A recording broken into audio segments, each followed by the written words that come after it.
What is up, Pauper players? Welcome back to another Salt and Pauper Saturday video. Happy New Year's Eve. This weekend we will be celebrating New Year's Eve, and for those of you who have been following the channel since last year, I did a year review of the most played card in the format.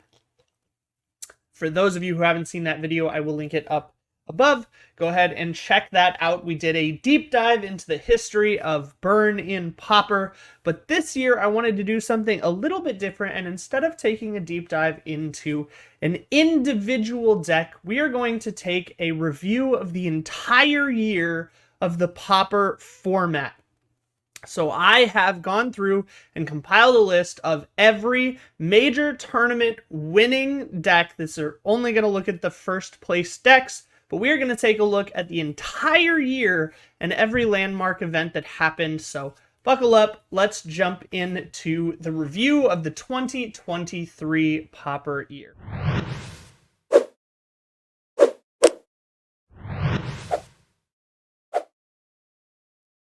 All right, guys, this is a list of every event in the entire year for the Pauper format, including 3 Paupergeddon events, 3 challenge showcases, as well as every major set release and BNR announcement throughout the year, and every single Pauper challenge winning deck. So let's zoom in here and take a look at the entire year and what happened.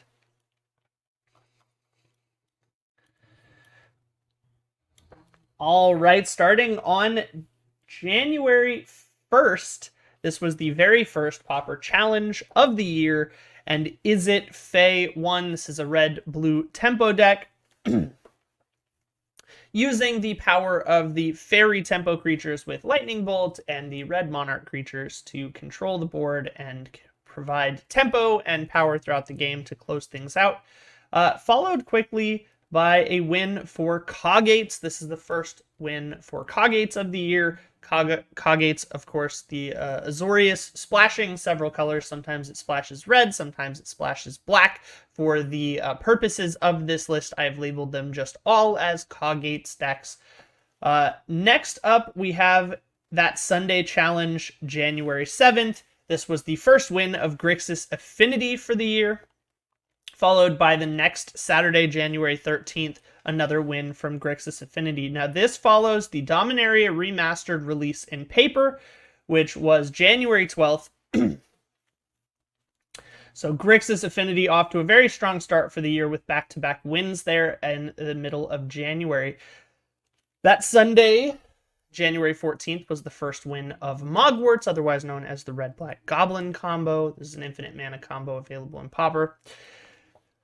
Next was another popular Storm deck, and is very powerful, kind of snuck in there at the beginning of the year. This is Cycle Storm. Saturday, January 20th, Cycle Storm took down a challenge. And then Mono Blue Fairies makes its first appearance of the year on that Sunday, the 22nd. Next week, to close out January, we have a Demur Terror deck showing up. This was black-blue control label that just used things like Thorn of the Black Rose to provide the Monarch and Mono Blue Tolarian Terror to finish things off. Very powerful start to the year for Flickertron. We have back-to-back wins here, January 29th and February 4th. This is moving into the launch of the first standard set. We have Flickertron on Saturday, February 4th, and the second win for Cycle Storm. Then we have the release weekend of Phyrexia All Will Be One. This is a set a lot of people expected to impact Pauper very heavily, so let's see what comes of it. The first win after that release the next day was Grixis Affinity. Next was Familiars, obviously the very powerful Azorius combo deck. Now keep in mind, this does not record all major paper events, although I do include the Paupergeddon events. This is primarily focusing on MTGO events. So Familiars is a very difficult deck to play and win on MTGO and still put up a respectable finish here. First one of the year being Saturday, February 11th. Coggates gets another one on the board following that win for Familiars. That was Saturday, February 18th. And then Demur Terror comes in very, very strong with back-to-back-to-back, the three-peat to close out February. Demur Terror has a very powerful opening for the year. Next up, our very first instance of Kuldotha Red, and boy oh boy did this steam onto the scene with some power. So the very first appearance of Kuldotha Red was Saturday, March 4th. This was a challenge. And then we have Groll Panza. This is the very first appearance of Groll Panza for this year on the Pauper meta scene. Back-to-back wins for Groll Panza. Very, very strong start here. And then Kuldotha Red hits another 3 in a row. So this is Sunday, March 13th. Sunday, March 12th. And then we have the next week, we have Saturday and Sunday, the 18th and 19th. Coming into Paupergeddon. This is the first Paupergeddon of the year. This was Milano, I believe. Leading into that, we have a win for White Weenie. This is just mono white tempo, mono white aggro, however you would like to label it. We have Grixis Affinity winning the challenge that Sunday, which was the 26th, the same day as Paupergeddon. And that was a win for Altertron, another very popular and very powerful deck, but primarily in paper, as it is not nearly as easy to pilot on MTGO. To shape things, as soon as that meta kind of appeared and people started to look at it, the online meta changes a little bit, but not a ton. We do have Familiars and then Kuldotha Red taking another win each the weekend after the first Paupergeddon event of the year, followed by Mono Blue Fae, Grixis Affinity, Mono Blue Fae, and then a dark horse coming out of kind of nowhere, which was Big Green Tron. This was a Big Green ramp deck using the Tron lands and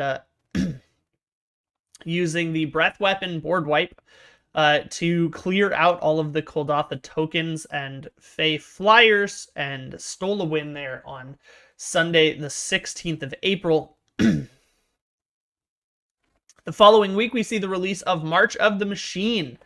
This is definitely going to have an impact on the Pauper format, but let's see what it looks like. The next win is for Grixis Affinity, followed by Demur Terror. And then we see the legality shift, and immediately we have back-to-back wins from Pinger Burn. This was using the Flame Breather and Thermal Alchemist with the Impulse effects in red to draw a whole bunch of cards, play a whole bunch of spells, and just ping the opponents out to death. These are back-to-back wins here for Pinger Burn. Followed by a win for Orzhov Ephemerate, the first one of the year for the Orzhov deck. It's a very popular answer to a lot of the slower, more value-oriented burn decks that kind of sacrifice the early game aggression for late game inevitability. And the first appearance of Golgari Gardens. This will be a very, very popular deck this year, so keep watching for more of it.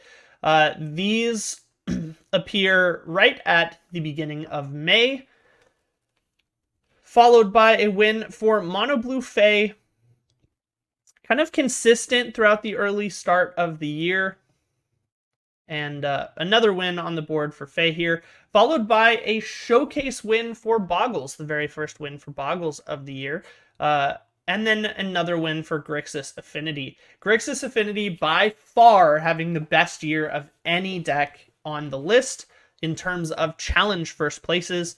I did not calculate all top 8s, but I do have a little spreadsheet I can show you guys at the end. I'll read out some numbers for the total number of wins for each deck included in this list if you're interested for that at the end of the video.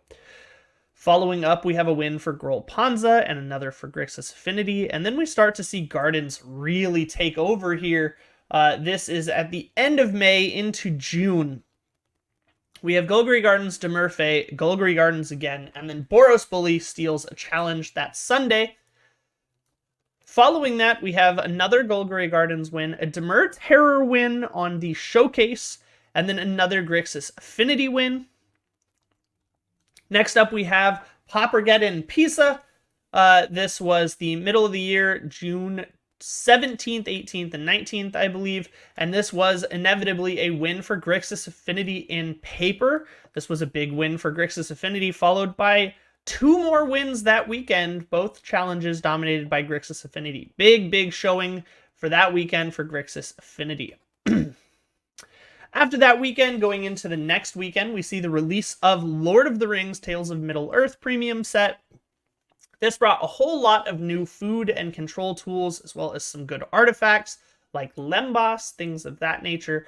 But we don't see a huge impact right away. Immediately, we see a Demur Terror Grixis Affinity win. Then we see a Kagates win, followed by a Grixis Affinity win in that last showcase of the summer. And then a win for Jeskai Ephemerate. This was kind of an old, reliable deck that resurfaced due to the popularity of Grixis Affinity and Kenku Artificer, just as it gained popularity in the scene. Not sure 100% why this deck became popular this specific week, to be honest. Seems like something that may have been better in the weeks prior when like Orzhov Ephemerate was on the rise.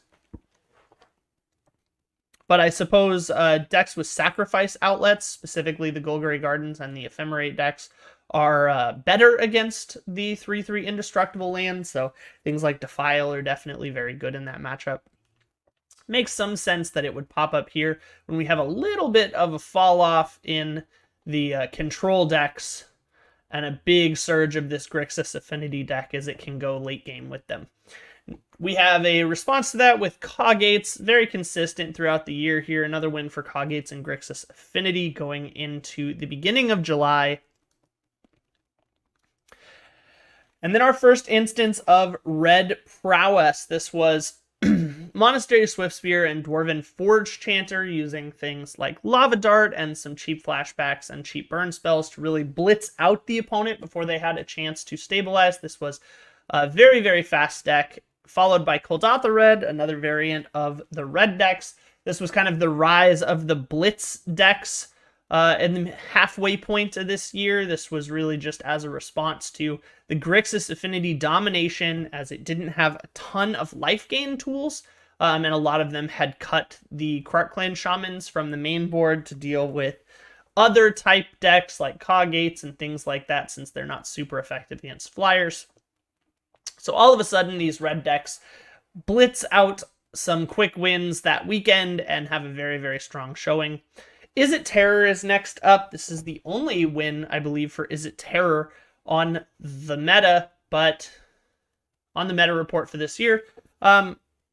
It's interesting to me that it shows up in between kind of these very red heavy weeks. Kagates makes a lot of sense for me here in terms of it having a lot of life gain, you know, the Sacred Cats, the Prismatic Strands, a lot of tools in terms of how to combat mono red. But Izzet Terror seems very strange here since it relies on things like Azure and Crimson Fleet Commodore to generate Monarch in order to generate value. And that seems like a very quick way to lose against red if you lose the emblem.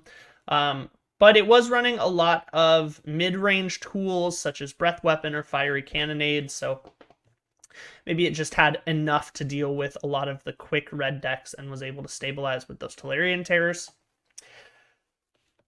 Next up, we have another Pinger Burn win here, and then Kiln Fiend really showcasing the power of those red Blitz decks coming back into the format and really kind of putting pressure on a lot of these greedier tap lane control decks like Grixis Affinity, Demur Terror, and the Gardens deck. The next week, we see the response of the meta to these mono red fiends and the release of Commander Masters to show us Boros Synthesizer. Now, Commander Masters had a number of downshifts, but nothing that super showed up in terms of meta impact right away, at least for the first couple of weeks, and then we'll start to see those glitter decks showing up. So first we have a win for Boro Synthesizer, followed by White Weenie. This is very clearly a response to the red dominant metas that had come in just the couple of weeks before them.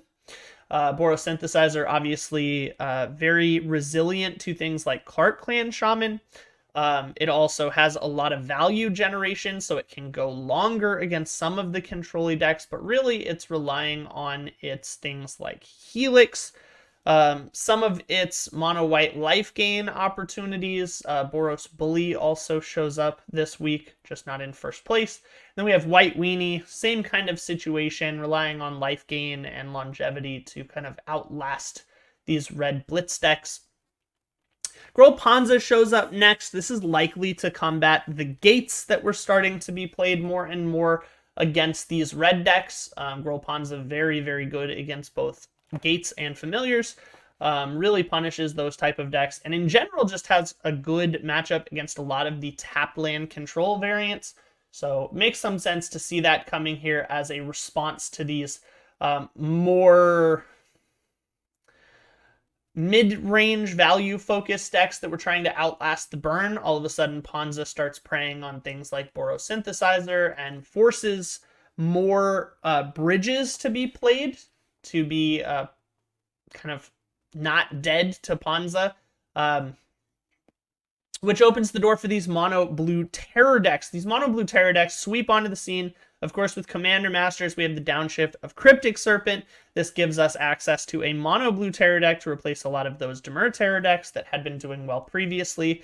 And then we see the first win of many for blue-white glitters or blue-white affinity. This is the all-in affinity aggro version, running the recently downshifted All That Glitters. Very, very powerful deck, and we will see lots of it going through the remainder of the year. Now, this is coming into the end of August now.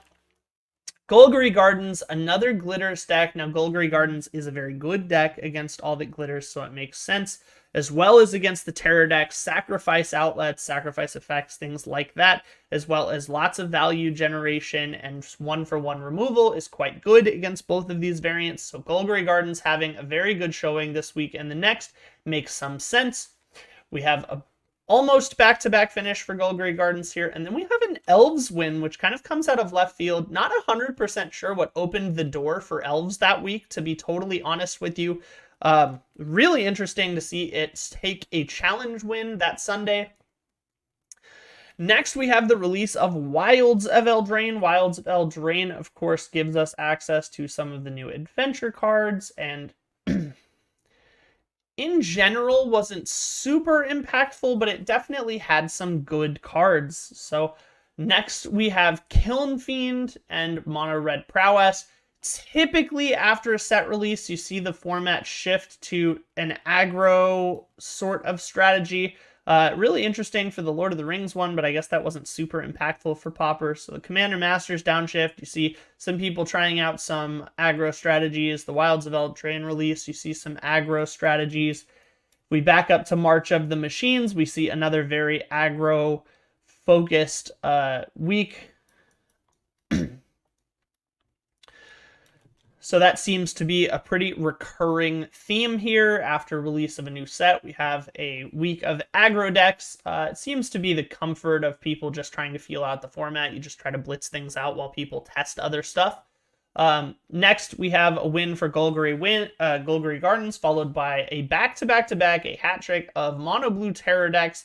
This deck starts very quickly showing its power. The recently downshifted Cryptic Serpent really showing some power here. We have the first and only appearance of Sticker Red. This is Koldatha Red adding the name Sticker Goblin.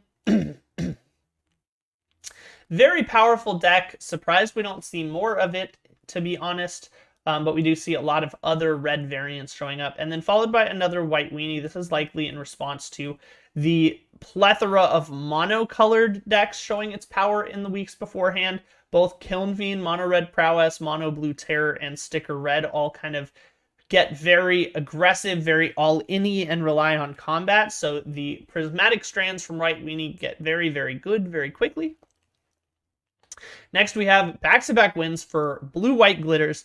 Very strong aggro deck, likely showing up just again to kind of put pressure on a lot of the mid-rangey decks that are starting to be tested and played, likely in anticipation of facing against things like Mono Blue Terror and the sticker red decks.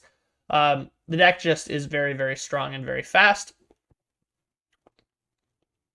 in a format where the control decks are playing tap lanes. This deck is going to punish those very quickly. Another pinger burn. This was sort of the period in which nobody knew which red deck was going to be the best red deck. So you see Prowess here, Kiln Fiend here, Sticker Red here, Pinger Burn here. Nobody really knows what the best red deck is. So everybody's playing a different version. This just happened to come out on top for that week. Back-to-back wins the next week for Demur Fey. This was the now kind of infamous win streak of a very popular Pauper grinder. The resurgence of Demur Fey definitely came at a very interesting time and took the format kind of by storm, reviving an old deck and doing very good against both the mono blue decks, the red decks, and the Coggates decks, and had a lot of play against the Glitters decks as well, just because it did have flyers and cheap tempo, as well as counter spells and lots of 1-for-1 removal. So very interesting to see this deck return to the meta at this point. And it does show up in the weeks to come, so really interesting to see that pop back up here. Looking towards the end of October now, we have another win for Coggates and Grixis Affinity. This is the meta sort of stabilizing now.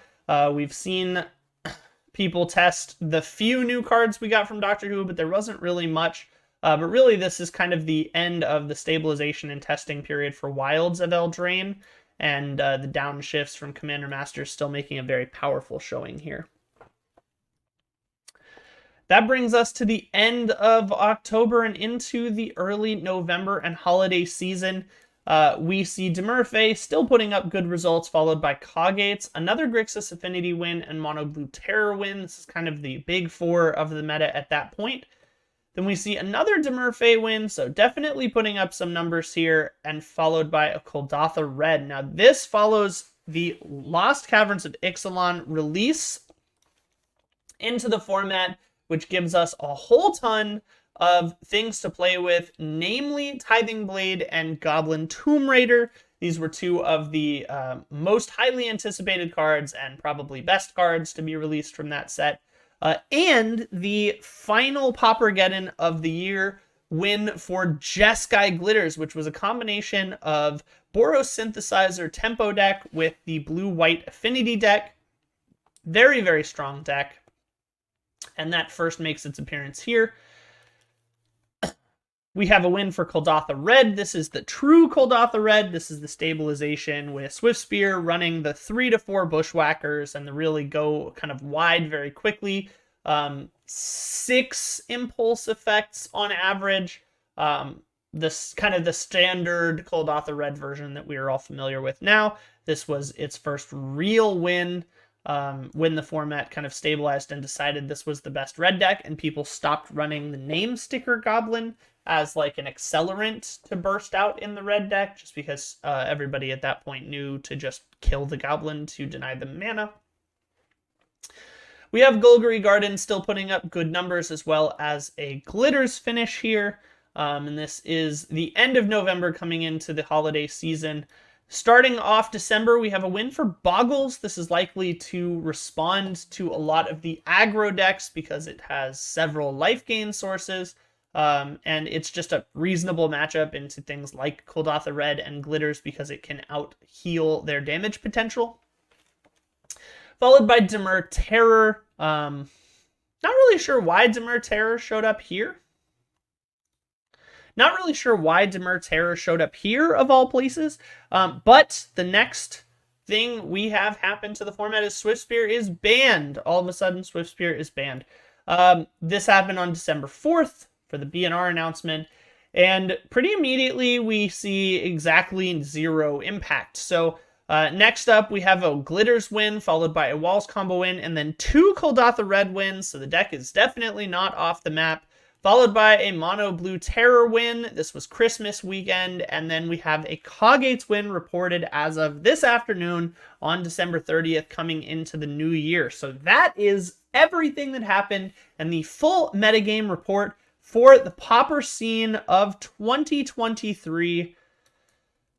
I hope you guys enjoyed this. This is the kind of look back or flashback that I enjoy doing on the channel. It's very informative.